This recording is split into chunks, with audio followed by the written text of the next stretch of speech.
Vous aussi, vous kiffez les Haribo? Ou alors vous salivez devant la boisson chocolatée Banania? Peut-être même que votre gourmandise se porte sur ces délicieuses pâtisseries enrobées de chocolat. Mais avez-vous déjà senti l'odeur un peu rance de colonialisme qui flotte autour de ces produits?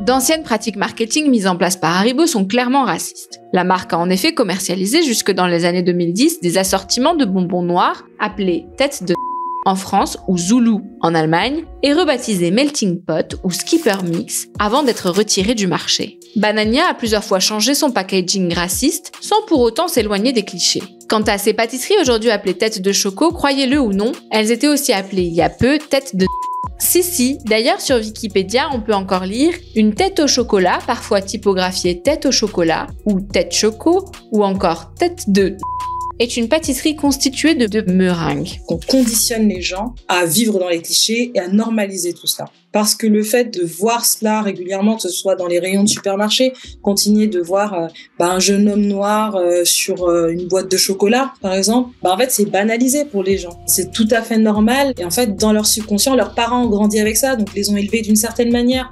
Eux, ils récupèrent le produit, ils continuent de le voir. En fait, dans le subconscient, il y a une construction qui fait qu'on attribue toujours ces populations en fait au même niveau. Ça vous choque? Eh bien, bienvenue dans l'industrie alimentaire qui utilise depuis des années des clichés, racistes ou souvent issus de l'histoire coloniale, pour vendre ses produits. Ce qui est particulièrement intéressant dans l'alimentation, c'est que ce marketing, la présentation des aliments d'origine coloniale, a toujours utilisé cette dimension-là de mettre en avant un autre imaginé. Alors au départ pour vendre du sucre, du cacao, au 19e siècle pour vendre d'autres produits, et puis toujours au 20e et au 21e siècle, on continue à avoir cette utilisation, cette création d'un autre exotique pour vendre de la nourriture. Ainsi, les marques de café, de chocolat ou encore de dessert utilisent parfois l'image caricaturale de la personne noire aux lèvres pulpeuses qui, selon l'auteur de Voracisme, reprend les codes de personnes sauvages, vivant dans la jungle, ou des minstrel shows, ces spectacles racistes des années 1820 aux États-Unis.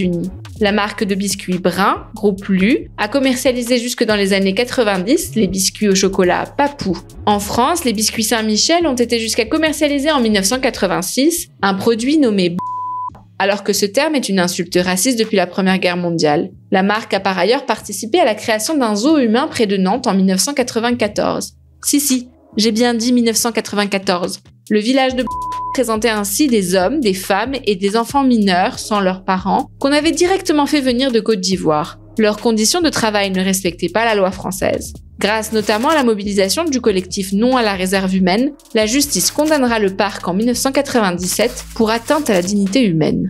Aux États-Unis, le mouvement Black Lives Matter a permis une prise de conscience de certaines dérives. Mars a ainsi décidé de changer l'identité visuelle de la marque Uncle Ben's, qui renvoyait clairement à la période esclavagiste, et PepsiCo a changé le nom des célèbres pancakes Aunt Jemima, dont le personnage, une servante noire, était inspiré d'un minstrel show. En Europe, les choses avancent plus lentement. Pour le livre, j'ai posé la question, par exemple, aux principales enseignes de grande distribution. J'aurais demandé si ça leur posait pas de problème d'avoir des marques racistes comme Uncle Ben's ou Banania. Et il y en a une qui m'a répondu que c'était absolument pas leur problème. Ainsi, la marque Banania continue d'afficher cet enfant noir dont les traits et le fez rouge rappellent les tirailleurs sénégalais enrôlés lors de la Première Guerre mondiale et fait donc directement référence au passé colonial français. Plus récemment, en 2017, la marque de smoothie True Fruits affichait en Autriche une bouteille de jus de fruits noirs qui, selon ses dires, ne passe pas la frontière. Et en 2015, Monoprix était pointé du doigt pour ses tablettes de chocolat comportant des images de personnes noires en fonction du degré de cacao. Évidemment, aucune illustration de ce type pour le chocolat blanc.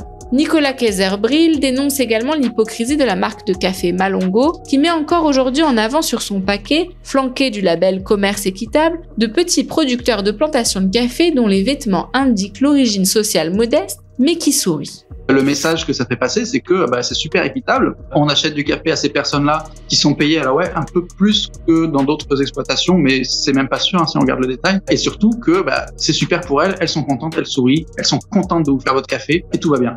Moi, ça me paraît absurde de dire que c'est équitable de payer des gens une fraction du SMIC pour aller se casser le dos toute la journée par 40 degrés pour collecter notre café. C'est absolument pas équitable. Ce serait équitable si on les payait les mêmes salaires que nous. C'est absolument pas le cas. C'est justifier un système d'exploitation absolument immoral pour que tout le monde ait bonne conscience, non seulement les consommateurs et les consommatrices, mais aussi, et peut-être surtout, les industriels qui ont créé et qui entretiennent ce système. Aujourd'hui, on a tendance à dire que oui, le monde a évolué, les choses ont changé, mais qu'en fait, il n'y a rien de nouveau sous le soleil et que très souvent, ce sont les mêmes publicités qui sont réutilisées, elles sont juste adaptées au siècle présent. Les grandes entreprises ne sont d'ailleurs pas les seules à avoir des pratiques discutables. Il arrive encore que des pâtissiers français appellent leur pâtisserie voire l'africain. Certains n'hésitent pas non plus à reprendre les codes caricaturaux comme on peut le voir avec ces deux pâtisseries. Il faudrait que dans les équipes marketing, il y ait des personnes qui soient spécialistes de l'histoire en fait, pour éviter de heurter. On n'a pas fini, parce que le seul travail qu'on fait, c'est qu'on est en train de déterrer des milliers d'années de construction en fait,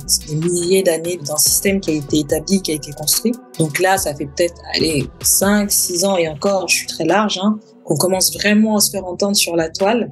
Mais en fait, ce n'est que le début, parce que c'est pas en 5-6 ans qu'on va pouvoir déterrer tout ce qui a été construit depuis je ne sais combien de siècles en fait. Alors, vous en pensez quoi? Que faire pour nous sortir de ces clichés longtemps et encore utilisés?